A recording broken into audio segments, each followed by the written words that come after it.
Abra comigo o santo livro, na primeira epístola do apóstolo João.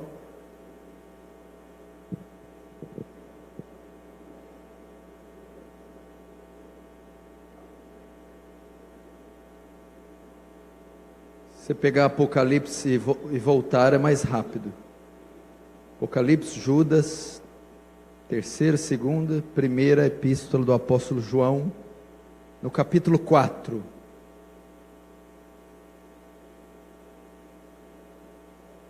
Primeira João, capítulo 4. Vamos ler a partir do verso 1. Estou lendo na Revista e Atualizada. Amados, não deis crédito, ou não creiais a qualquer espírito. Antes, provai os espíritos se procedem de Deus, porque muitos falsos profetas têm saído pelo mundo fora. Nisto reconheceis o Espírito de Deus. Todo espírito que confessa que Jesus Cristo vem em carne é de Deus. E todo espírito que não confessa Jesus não procede de Deus. Pelo contrário, este é o espírito do anticristo, a respeito do qual tendes ouvido, que vem, e presentemente já está no mundo. Filhinhos, vós sois de Deus e tendes vencido os falsos profetas, porque maior é aquele que está em vós do que aquele que está no mundo. Eles procedem do mundo, por essa razão falam da parte do mundo, e o mundo os ouve. Nós somos de Deus. Aquele que conhece a Deus nos ouve. Aquele que não é da parte de Deus não nos ouve. Nisto reconhecemos o espírito da verdade e o espírito do erro. Deixa aberto aí, não feche. Só feche mais uma vez seus olhos, rapidamente. Pai Santo, Tu sabes da nossa fraqueza e da nossa incapacidade de entender coisas muito elevadas. Somos tão tolos, tão pecadores, pequenos, mas que na nossa miserabilidade Tu recebas glória para si. Que na nossa pequenez Tu mostres a Sua grandeza. Minha oração é para que a Sua soberania, Senhor, tome todo esse estado, tome todo o universo, uma vez que ele já está tomado. Toma mentes e corações cativas à Tua palavra. Que haja tremor e temor diante do Santíssimo, diante do Eterno. Que haja reverência. Faz Teu reino avançar essa noite. Receba glória para si e nos conforma à imagem do Seu Filho, em nome de Jesus. Amém. Som. Queridos, eu só vou fazer um pedido. Se é possível, me atenda, por favor.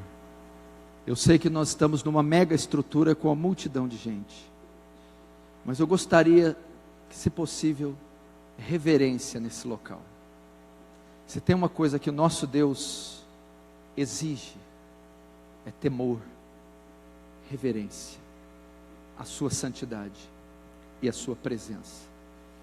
Vamos fazer esse um ambiente espiritual no qual Deus possa ser temido devidamente. Os doutores já falaram, agora chegou a hora das mulas. De vez em quando elas falam também. Isso não é fala minha, é de Lutero. Queridos,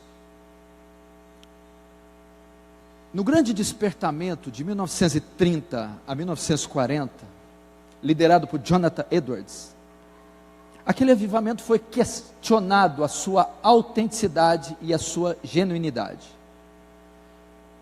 Jonathan Edwards, então, ele vai fazer a exposição desse texto e escreve um livro sobre esse texto, chamado As Marcas da Verdadeira Obra do Espírito de Deus.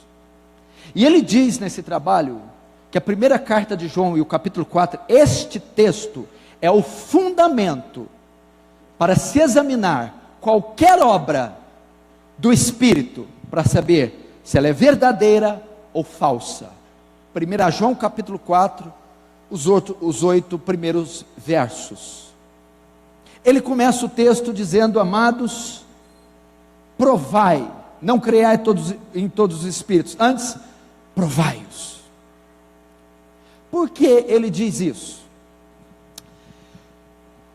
eu acredito aqui que, independente da sua vertente escatológica, você acredita que Jesus vai voltar. Eu tenho absoluta certeza. Independente se você é dispensacionalista, amilenista, pré-tribulacionista histórico, você crê que aquele que um dia pisou nessa terra retornará em glória.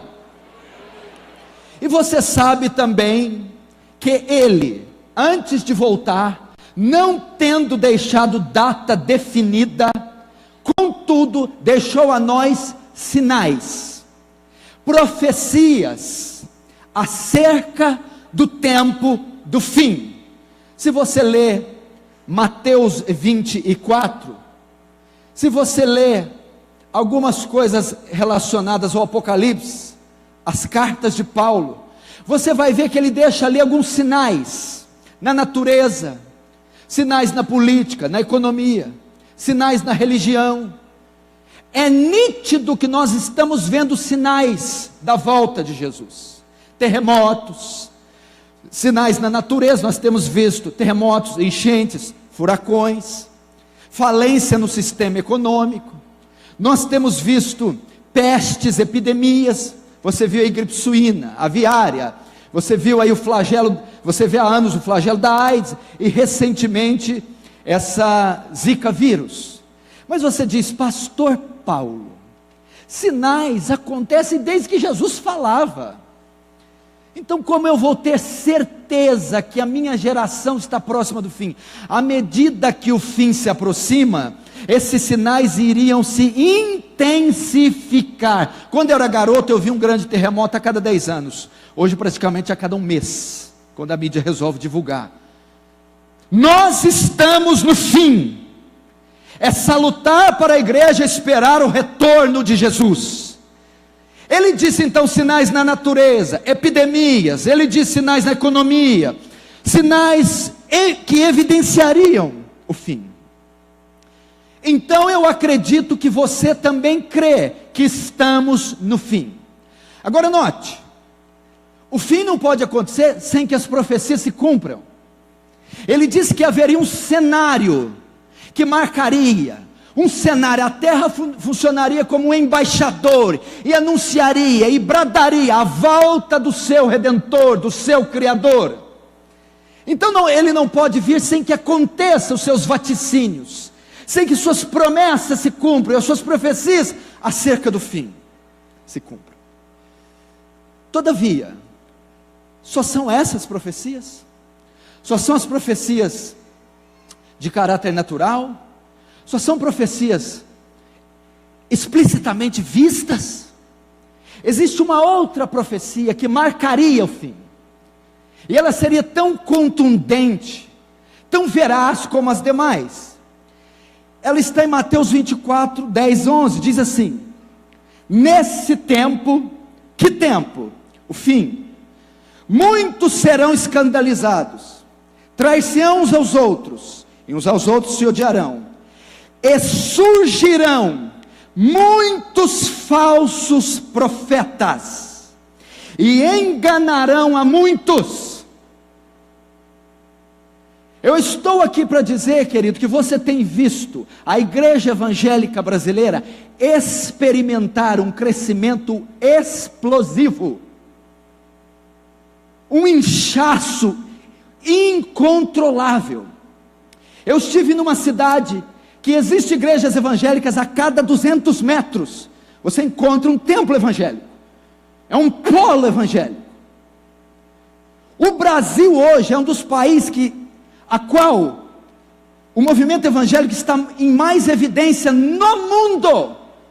É um dos países que mais realiza seminários, é um dos países que mais realiza conferências, é um dos países que mais se planta igreja, é um dos países que mais se comercializa a fé. Para os gringos, para os estrangeiros, algo está acontecendo no Brasil, se bom ou mal, isso não vem ao caso, algo está acontecendo. Teve um grande apóstolo aí, que só da denominação dele plantou 1.100 igrejas em um ano. 1.100 igrejas. é um crescimento expansivo. Tem alcançado as TVs abertas, tem alcançado o Senado, o parlamento e todas as camadas da sociedade. O crescimento é devastador. Depois vou te apresentar alguns números. Agora eu vou te fazer uma pergunta: será que esse crescimento é saudável? Será que tudo que reluz é ouro? Será que são bíblicas essas igrejas plantadas? Será que tudo isso é saudável? A palavra de Deus diz que o fim seria marcado por isso. Você se lembra de Paulo aos Tessalonicenses? Não se engane, não será assim antes que venha a apostasia e se manifeste o homem do pecado. O fim seria marcado por uma coisa um pouco estranha. O fim seria marcado por 2 Timóteo 4:1-4, conjuro-te diante de Deus e do Senhor Jesus Cristo, que há de julgar os vivos e os mortos, que pregues e inste tempo e fora de tempo, porque virá o tempo. Opa, que tempo? O fim, ou a convergência do fim, que não suportarão a sã doutrina, mas tendo comichão no ouvido, amontoarão para si doutores, segundo, conforme suas concupiscências. 2 Pedro 2:1, e também houve entre o povo falsos profetas, passado, Antigo Testamento, houve, como entre vós haverá, olha a profecia de Pedro, futuro. O que haverá? Falsos profetas, que introduzirão encobertamente heresias de perdição, e negarão o Senhor que os resgatou. A Bíblia então, querido, a Bíblia sinaliza, presta atenção, e eu vou com o desdobrar da mensagem, dizer, por que eu escolhi esse tema? A Bíblia diz então que marca do fim seria um inchaço doentio, seria caracterizado por uma explosão de engano religioso, ensino falso, falsa teologia, falsos apóstolos, falsos mestres, falsos profetas, falsas conversões, falsa fé e falsas igrejas. E o crescimento seria expressivo e incontrolável. E é exatamente isso que está acontecendo na nação brasileira. É exatamente isso. O ano nem começou. Você já acompanhou o que está acontecendo envolvendo as grandes igrejas e os seus grandes líderes? É vergonhoso. Você está vendo o que circunda essas denominações, esse povo, os milhões envolvidos, as negociatas, as barganhas, as cifras exorbitantes, as massas que vão após eles. Enquanto isso, enquanto essa profecia segue o curso natural, onde estaria a igreja do Deus vivo? Aquela, a pura, a verdadeira, a genuína, a noiva do Cordeiro.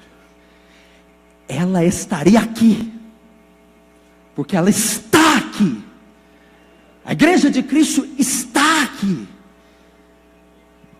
Sabendo disso, faz-se necessário então preparar a igreja para lidar com o engano religioso.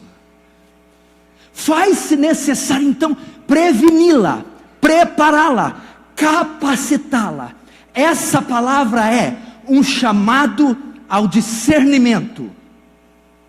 Um chamado ao discernimento, para que você não seja enganado, para que você não seja seduzido por essa serpente que está rastejando em nossas vinhas brasileiras.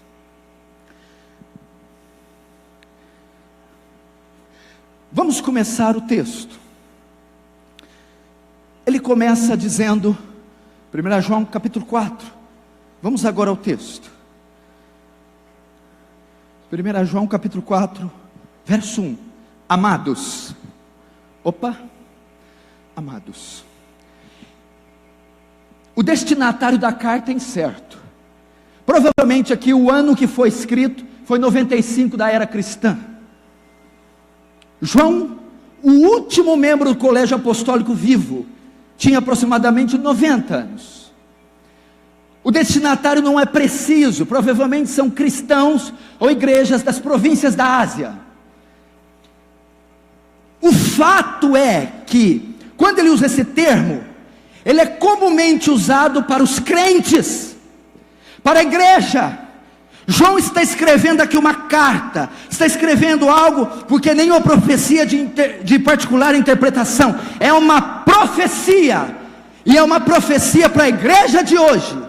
Então a mensagem é: amados, igreja, consciência cristã, Vinac, ouçam o que o Espírito diz às igrejas. Aquele que tem ouvido, ouça o que o Espírito tem a dizer às igrejas. Amados, não creiais a qualquer espírito, ou em qualquer espírito. Amados, não creiais em qualquer espírito. A palavra grega aqui para creiais é pistel, ou pistel. Quer dizer confiança, estar persuadido. A palavra espírito aqui quer dizer pessoas, sejam elas humanas ou angelicais, movimentos, pregadores, doutrinas, teologias. O que João está ensinando a você, igreja?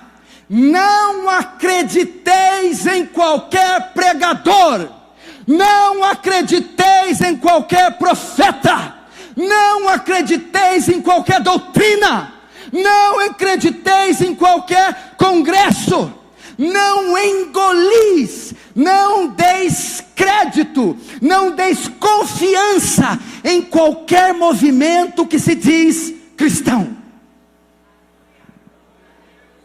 É um chamado ao discernimento.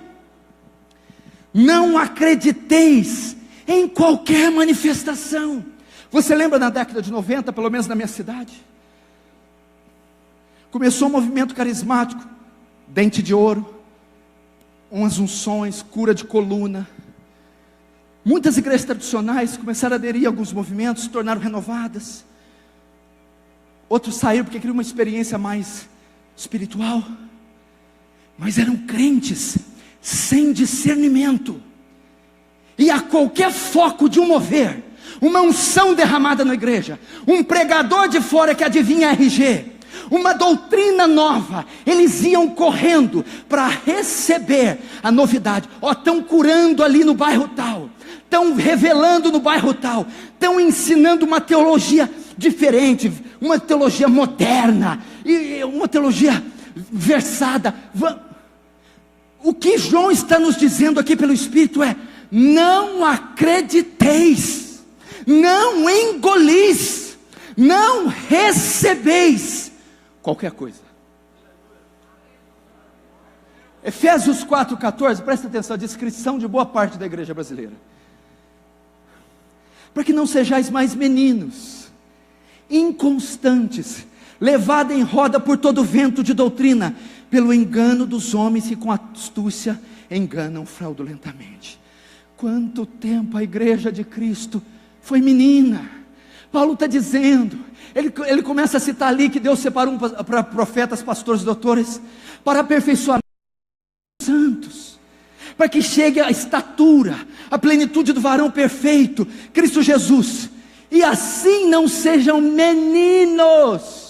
Por que ele usa o termo menino? Menino não tem discernimento, menino não tem malícia, menino não tem poder de leitura. Por muito tempo fomos meninos, inconstantes. O que é inconstante? Está tendo uma unção aqui, ele vai, ele enjoa, inconstante, ele já quer outra. Esse pastor está muito chato, tem coisa nova, eu vou para outro. Talvez você entrou aqui e você ainda está assim. Talvez você é um menino inconstante. E o Senhor está dizendo, Ele está aqui, Ele é enfático: não creiais, não aceiteis. Se você é do tipo, querido, eu fui pregar numa igreja, o pastor me convidou, sentei no carro, ele foi me levando. Paulo Júnior e tal, o senhor já assistiu meus vídeos, pregação? Amém, pressupõe-se que está entendendo o que está vendo. Aí depois falou: rapaz, essa madrugada eu liguei para a televisão, eu vi a pregação de um apóstolo lá. Eu já olhei assim para o lado.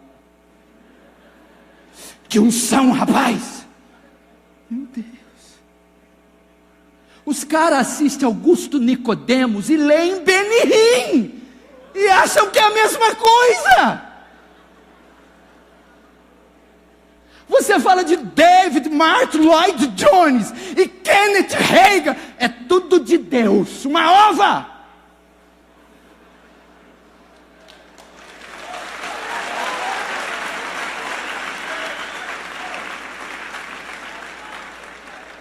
Esses nominhos posso soltar, né? Porque já virou carne de vaca, né? Isso aí posso soltar. Isso aí não está, isso aí já nasceu para não abater, esses aí. Você está entendendo? Não creais. Antes, vamos continuar. Antes, ao invés disso, antes, provai. Provai os espíritos. O que é provai? Do grego, dokimazo. Essa palavra aqui era usada na metalúrgica para testar a genuinidade, a pureza do metal. O Senhor está dizendo assim: ao invés de aceitar qualquer pregador, ao invés de engolir qualquer movimento, ao invés de abrir o coração para qualquer conferência, antes prove-a, teste-a, examine-a. O Senhor está ensinando você, desafiando você, usar o seu discernimento. Submeta a um rigoroso teste, para saber se aquilo é genuíno, sacro, bíblico. Qual a última vez que você exercitou o discernimento? Qual a última vez que você examinou aquilo que você está bebendo? A fonte que você está se nutrindo? Teste-o, examine-os, coloque-os à prova. Lembra dos cristãos bereanos, Atos 17, 10, 11. E logo os irmãos enviaram de noite Paulo e Silas a Bereia. E eles, chegando lá, foram à sinagoga dos judeus. Ora, estes foram mais nobres dos que estavam em Tessalônica. Por que foram mais nobres? Nobreza. Por que tiveram destaque? Porque de bom grado receberam a palavra, examinando cada dia nas escrituras. Essas coisas eram assim. Gente, vocês não estão entendendo. Os bereanos estavam submetendo a um exame. Sabe quem é? O apóstolo Paulo, a pregação de Paulo, o ensino de Paulo. Quanto mais isso que nós temos comido na TV, isso que está na porta e na esquina da nossa casa. Se homens daquele nível foram submetidos a exame, a teste, a uma conferência rigorosa com o Antigo Testamento, quanto mais essas aberrações que estão na nossa porta, que vêm no nosso meio. Teste-os, examine-os, para saber se são genuínos. Judas fala sobre discernimento. Paulo escreve sobre ter discernimento. Daniel fala sobre ter discernimento. O crente é chamado a elevar o seu discernimento e a ele provar os espíritos. Como eu testo? Como eu faço o teste? Vamos lá. Ou melhor, por que temos que fazer o teste?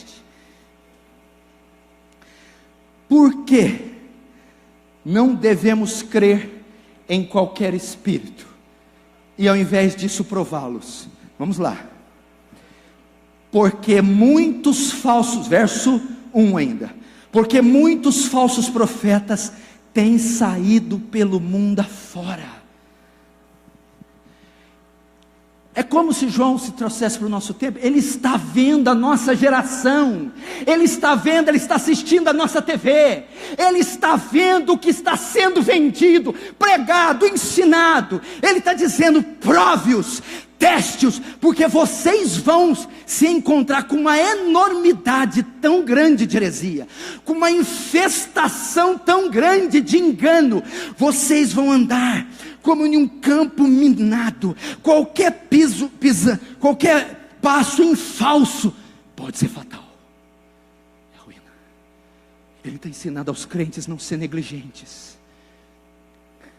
Haveria um crescimento estrondoso. Veja só se ele disse isso naquele tempo: porque muitos falsos profetas têm se levantado.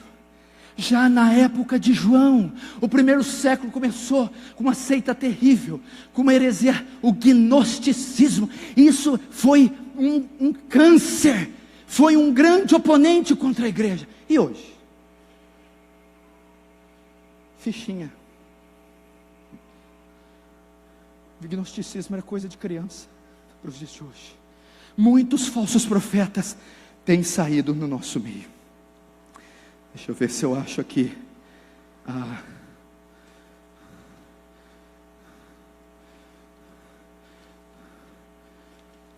folha que eu fiz os dados. Presta atenção nisso aqui. Por que temos que fazer o teste? Por causa dos falsos profetas. E eles estão camuflados, vestidos como pele de lobo, no meio do povo de Deus. Eles estão aí travestidos de ministros de justiça, mas trabalham para Belial. Segundo o último censo, existem hoje 42 milhões e 300 mil evangélicos, segundo o último censo. O jornal Correio Brasiliense estima que foram abertas 14 mil igrejas evangélicas só no ano de 2013. A média foi de 12 igrejas novas a cada dia no país. Desse total, apenas 4.400 possuíam CNPJ. Foram 9.600 igrejas abertas irregularmente. No ano de 2014, foram contados 4.500 cantores e bandas evangélicas em atuação no país. 600 rádios registradas no país, fora as inúmeras piratas.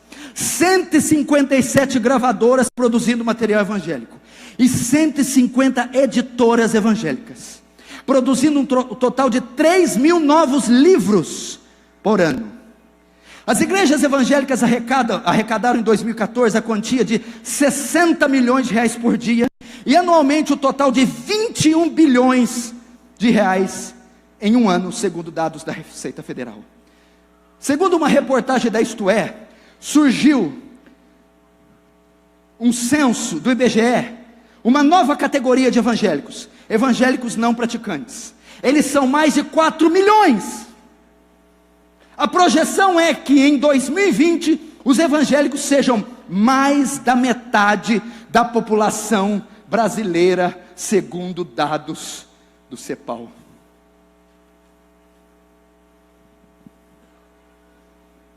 Por que o senhor está trazendo isso?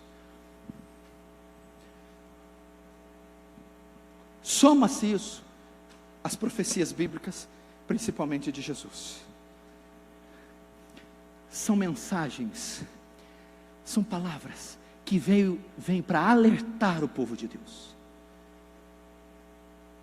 que vêm para fazer com que o povo de Deus reflita e amadureça espiritualmente. Por que devemos testá-los? Porque muitos falsos profetas têm saído pelo mundo. Agora, como se faz esse teste? Você está perguntando. Talvez eu estou comendo dessas cisternas rotas. Talvez eu estou como os profetas em Gilgal, morte na panela. Parecia ser bom, mas tinham veneno. E por que comeram as coloquíntidas?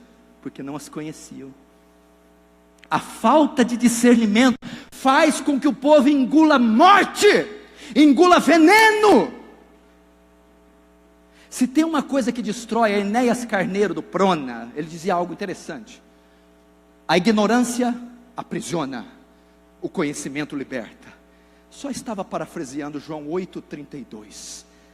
A ignorância tem um poder terrível. Esse último partido deixou o quê? A nação inteira indefesa, porque privou ela de conhecimento. Logo, ela não podia se defender. A igreja evangélica é a mesma coisa.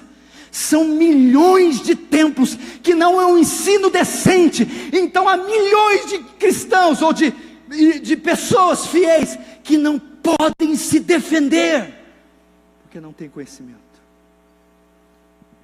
Como fazemos o teste? Verso 2: nisto reconheceis o Espírito de Deus. Tá, vamos lá. Como? Todo espírito que confessa que Jesus Cristo veio em carne é de Deus. E todo espírito que não confessa Jesus não procede de Deus. Pelo contrário, esse é o espírito do anticristo, a respeito do qual tendes ouvido, que vem e presentemente já está no mundo. Até aí. Vamos lá.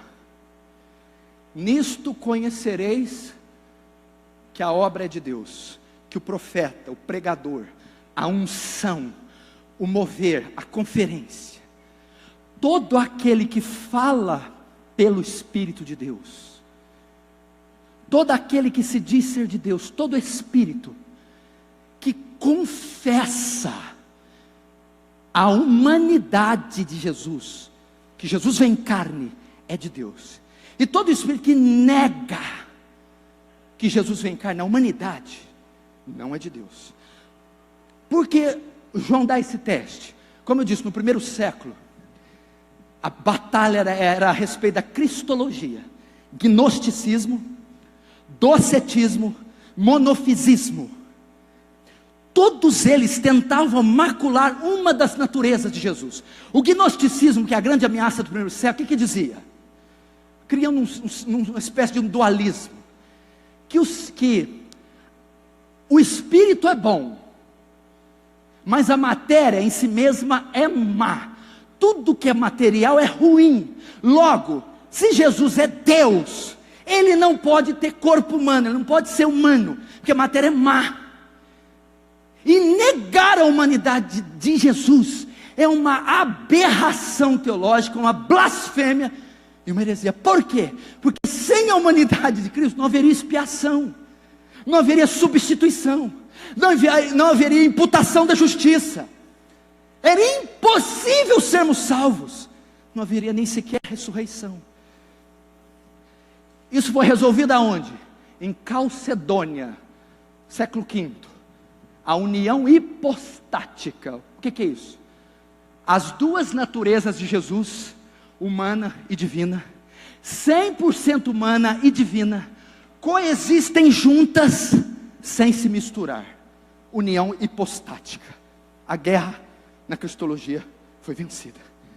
Então, quando você for falar com o testemunho de Jeová, com os adeptos do arcanjo Miguel, ele é 100% homem e 100% Deus. As naturezas humanas e divinas coexistem juntas, sem se misturar. Quer ver isso na Bíblia? Quando os discípulos estão no mar e a tempestade vem, Jesus está tão cansado que está dormindo. Humano: mestre, não te dá que pereçamos? Ele levanta e repreende a tempestade. Divino, humano e divino, na mesma pessoa, no mesmo tempo, no mesmo episódio.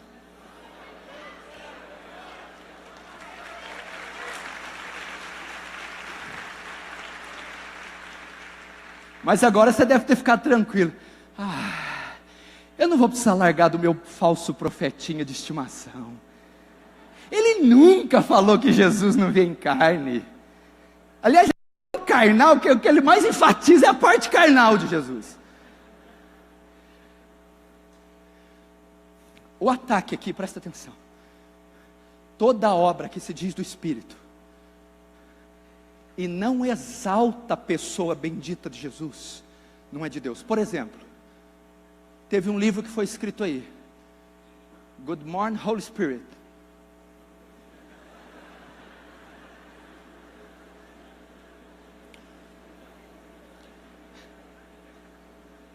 O livro inteiro, o Espírito Santo exalta Ele próprio, blasfêmia e heresia. E o Consolador, quando vier, me glorificará. O Espírito Santo aponta para Jesus, o Espírito Santo louva Jesus, o Espírito Santo exalta Jesus.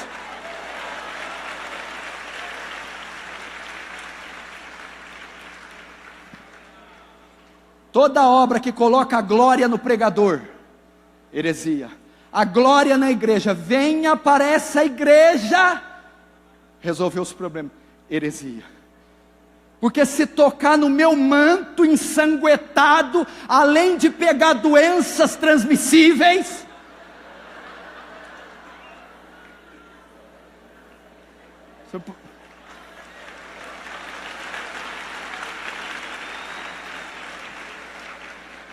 agora responde para mim, vai ficar ainda com o falso profetinha de estimação? Exalta, querido, não, isso aí não dá, não dá. Se fosse na época da lei, e nós seríamos mais sofisticados, porque não precisava de espada, 12 cabos de Winchester. Tinha um irmãozinho lá na minha congregação, engraçado, ele falava assim para mim, pastor, deixa que o serviço sujo eu faço. Meu irmão, onde já se viu o sangue humano, perecível, o sangue carcomido, o sangue de Adão caído, não tem poder para fazer nada. Então estão se manifestando milagres, onde o sangue humano se eleva acima do sangue de Jesus. Blasfêmia!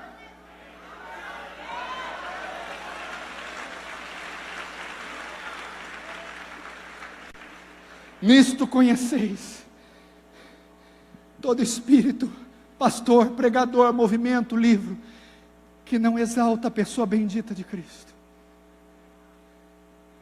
que fala de Cristo, que fala do Espírito ou do Pai, que fala do pastor da igreja, em detrimento do Filho, não é de Deus, não é de Deus.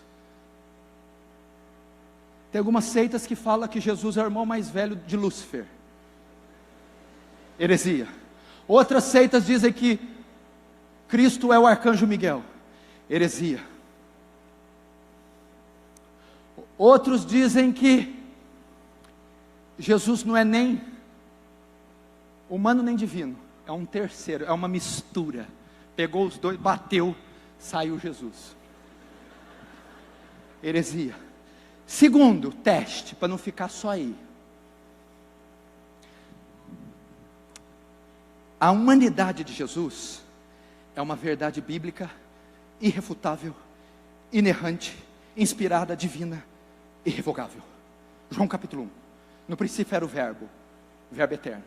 O verbo estava com Deus, é distinto do Pai. O verbo era Deus, é divino. E tudo que foi feito por Ele. O verbo é soberano, é criador. Verso 14, o verbo se fez carne. Humano.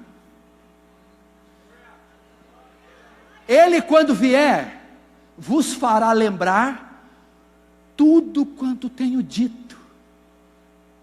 O Espírito Santo, o mover, a unção, a denominação, a doutrina, o livro, a conferência, o que ela faz? O cara prega, escreve, o cara lê, o cara ora, o cara faz tudo o que ele faz, mas a convergência sempre é para a poderosa, infalível, inerrante Escritura, a palavra de Deus.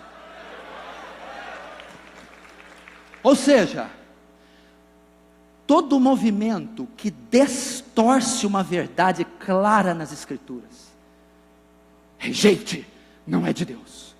Todo pregador, profeta, todo livro que distorce, que omite, que acrescenta algo à verdade revelada na Escritura, heresia. Nisto você saberá. Sabe o que eu acho engraçado? Eu acompanho esses falsos profetas faz umas décadas. Eu nunca vi eles pregar um sermão. Eu nunca vi um. Fala alguém, levanta quem viu, me conta. E quando pregam, se é que pregam, eu nunca vi uma interpretação conexa, cabível. Não pode ser de Deus. Tem outros 3 testes, rapidinho, que você tem que fazer, para saber. Pastor, eu sigo fulano, inclusive eu sou até parceiro missionário dele. E na Vinac nada, né? Deus te... Não, deixa para lá. Deus te abençoe. 3 testes, para saber se esse mover, se pastor é bíblico ou não. Primeiro, tem que ter respaldo das Escrituras. Segundo, respaldo em 2000 anos de história da igreja. Terceiro, respaldo nos crentes contemporâneos saudáveis. Todo pregador que você ouvir, livro que você lê, todo espírito, submeta a ele as Escrituras. As Escrituras apoiam aquela pregação, apoiam esse livro, apoiam essa manifestação. A interpretação correta apoia esse profeta. Escritura. Segundo, você pode dizer para mim, pastor, até que tem base bíblica. Agora como é que eu vou garantir que a interpretação é correta? Vamos para o segundo ponto. Paulo interpretou sim aquele texto do Antigo Testamento, como o pastor Davi mencionou. Ele tem a interpretação lúcida, clara. Os apóstolos interpretaram assim. Agora vamos para a patrística. Tertuliano, Policarpo, Agostinho interpretou assim. Vamos reformadores, Lutero, Zwinglio, Calvino, Bullinger, interpretaram assim. Pós-reformadores, os puritanos, John Owen, Richard Baxter, Cotton Mather, Thomas Watson, interpretaram assim. Vamos um pouquinho depois, Spurgeon interpretou assim. Jonathan Edwards interpretou essa passagem assim. Martin Lloyd Jones interpretou essa passagem assim. Você tem 2000 anos de história da igreja para comparar se aquela interpretação daquele texto, aquela manifestação, tem respaldo em 2000 anos que a Bíblia vem sendo interpretada. Eles concordam? Concordam. É bíblico. Não, ninguém deles concorda. Ou esse cara é um super profeta, ou ele é um herege. Eu acredito que ele é um herege. Terceiro, compare a interpretação com crentes contemporâneos saudáveis. Mark Denver interpreta assim. John MacArthur interpreta assim. Paul Washer interpreta assim. Augusto Nicodemos interpreta assim. Hernandes Dias Lopes interpreta assim. Mauro Meister interpreta assim. Você tem que comparar com as igrejas e pastores saudáveis contemporâneos. Você já viu que engraçado? Esse sócio profeta faz coisa que só eles fazem. Mas ninguém, nem os outros colegas falsos deles, só eles.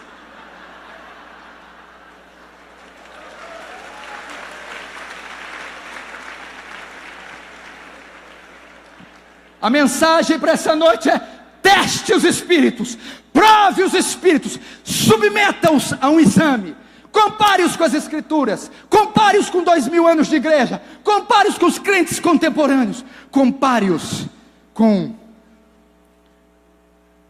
se exaltam a pessoa bendita de Cristo ou não. Continuando, eu não vou demorar, fica tranquilo. Até 11h30 eu entrego. Isso é democrático aqui, né? Agora o verso 3, que interessante. E todo espírito que não confessa Jesus não procede de Deus, pelo contrário.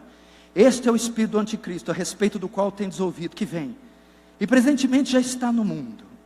Queridos, presta atenção, isso aqui é coisa séria. Agora eu quero passar medo em você. Eu gosto de passar medo. Por que, querido? Por que João usa o termo espírito? Por quê?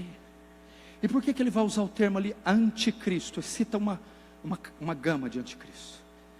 Querido, porque ele está nos mostrando que toda a heresia, todo engano,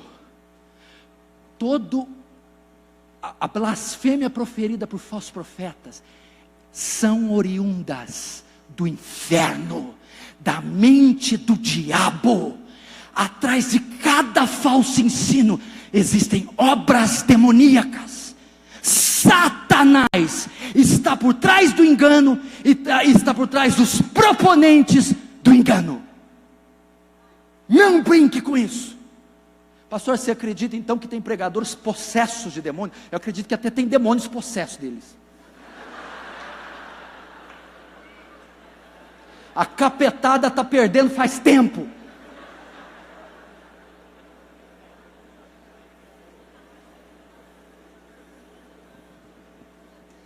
Aí ele vai dizer assim, ó: pelo contrário, é o espírito de anticristo, a respeito do qual tendes ouvido, e vem, e presentemente já está no mundo. Opa, ele fala que está no mundo o anticristo e vem. O que vem é o anticristo escatológico, o chefão, o ultimão. Mas muitos já estão presentes: Nero, Flávio Titus Domiciano, eram protótipos de anticristos, entendeu? Homens possessos, homens influenciados pelo mal. Nero, Domiciano. E tem o anticristo escatológico, o último. Queridos, ele está dizendo aqui: o mesmo espírito que domina os anticristos, que influencia, que se apodera, e o mesmo espírito que tomará o anticristo escatológico, é o que atua nos falsos profetas. Palavra do Senhor. Não brinque com isso. Satanás é sujo, ardiloso, articulado, inteligente e astuto.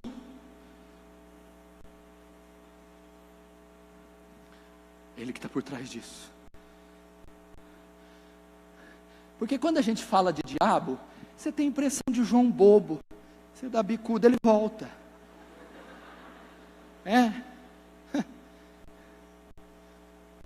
É isso que disse?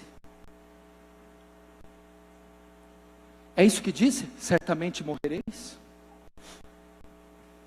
É certo que não morrerás.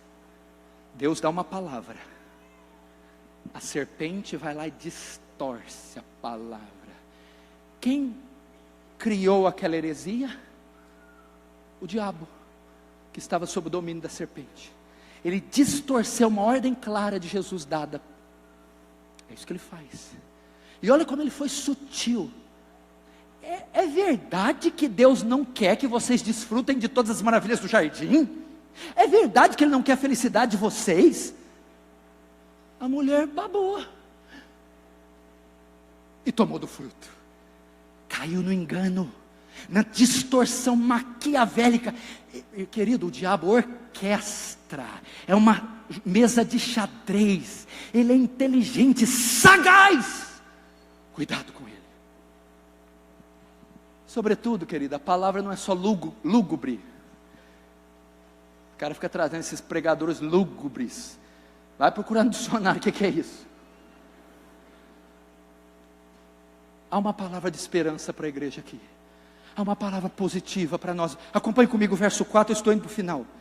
Filhinhos, vós sois de Deus, e tendes vencido os falsos profetas, porque maior é aquele que está em vós do que aquele que está no mundo. Filhinhos, outro termo usado para crente. Filhinhos, vós já tendes vencido os falsos profetas. Sabe o que João está dizendo? Que é impossível que o verdadeiro crente, que a verdadeira igreja, que o verdadeiro salvo seja enganado pelos falsos profetas. É impossível.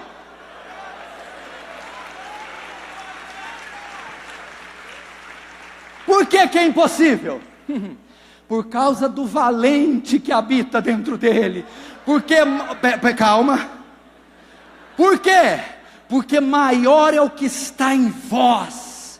Sabe o que quer dizer? Sabe por que o engano não pode? Pode te atrasar, pode te confundir, pode te desviar, pode te retardar, mas não pode te possuir.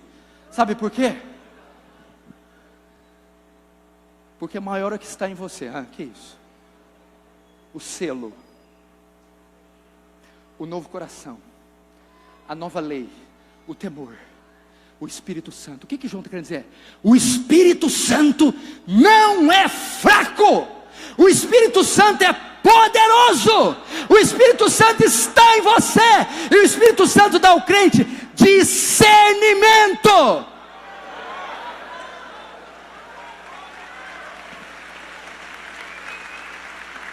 O que quer dizer isso? Olha que coisa boa, Elder. É assim, crente verdadeiro, Ele tem o Espírito Santo, recebeu um novo coração, uma nova natureza, a mente de Cristo. Ele está participando de uma conferência, vendo a pregação de um pastor. Ele pode não conhecer, ele nunca viu, não sabe nada, mas é falso. Ele está vendo ali o mover, o trem, o chupa balachita e o trem vai.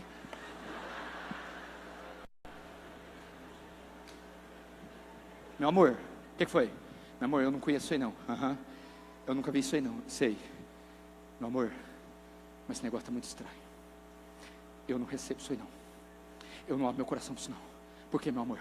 Porque maior é o que está em você. Porque o Espírito de Deus te dá discernimento.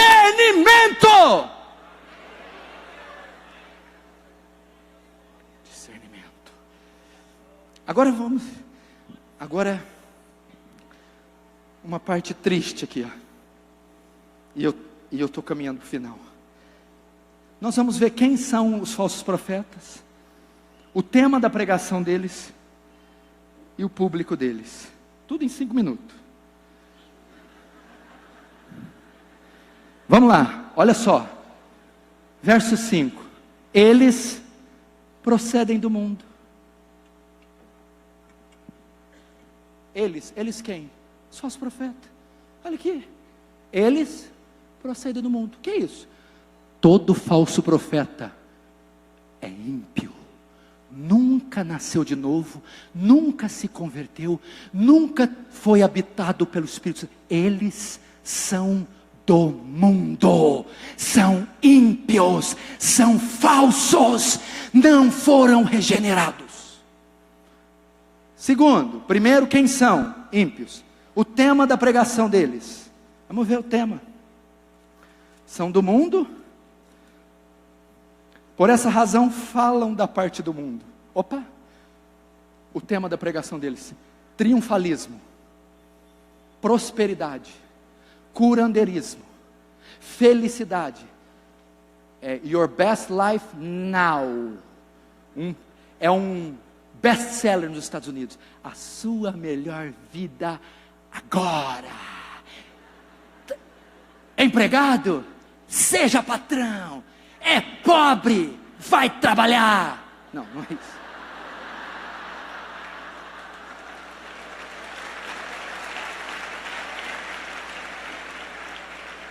E o homem já levantou lá. Jesus veio em carne, confessa aí.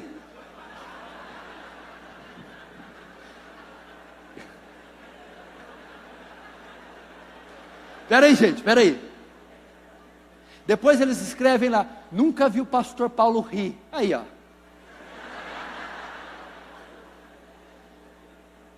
Primeiro, quem são ímpios? O que eles falam? Falam do mundo. Triunfalismo. O público deles. E o mundo os ouve. Eu vou falar com pesar no coração. Congregações inteiras de inconversos. Massas inteiras iníquas, inconversas. O público dessa gente não é salvo, nunca ouviu a sã doutrina, nunca ouviu a exposição do Evangelho, não estão lá por causa do pecado, não estão lá porque precisam do Salvador, estão lá para adquirir algum souvenir que aquela religião propõe. Pastor, mas pode ter salvação lá? Pode. Pode o salvo continuar salvo lá? Impossível. Vamos terminar. Verso 6. Nós somos de Deus. Aquele que conhece a Deus nos ouve. E aquele que não é da parte de Deus não nos ouve. Eita, que versículo tremendo. Nós somos de Deus. Quem? O apóstolo João, Tiago, Pedro, Paulo. Nós somos de Deus. Sabe o que ele está dizendo aqui? O salvo ouve a sã doutrina. O salvo quer a sã doutrina. O salvo gosta do Evangelho. O salvo conhece a voz do seu pastor.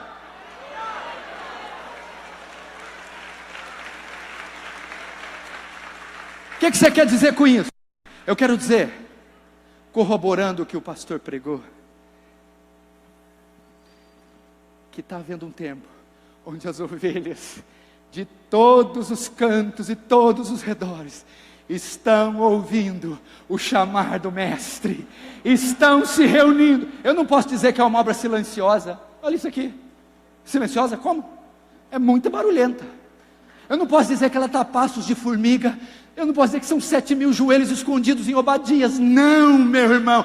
As ovelhas estão se despertando. Por quê? Porque a sã doutrina está sendo pregada. Porque o Evangelho está sendo exposto. Porque a palavra de Deus está sendo anunciada. Miguel Nunes, na Conferência Fiel, disse que o YouTube está fazendo para essa geração o que a imprensa fez para a Reforma. Presta atenção. Por que na última eleição o Partido Vermelho foi varrido? Por causa das mídias sociais. Quem detinha o controle eram os canais de TV aberto.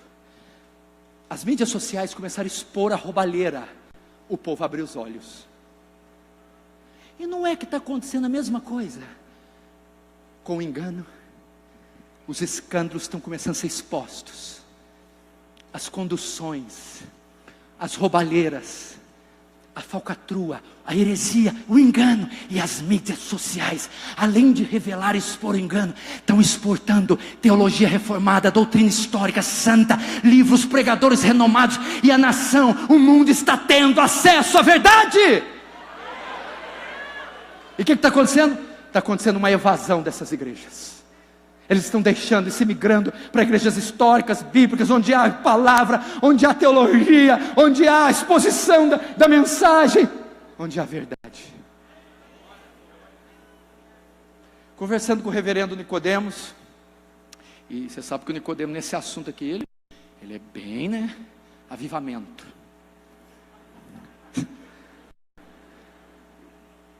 Reverendo, e nós conversando isso aqui tudo. E eu também com medo, porque como é que fala isso? O senhor não vê isso como como o quê? Como o quê? Como avivamento? Sim, eu vejo.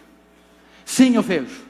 Isso aí são os lastros, os alicerces, os fundamentos sendo postos para um grande e poderoso edifício que vem aí a ser edificado. Tu és Pedro, sobre esta pedra edificarei a minha igreja, e as portas do inferno não prevalecerão contra ela.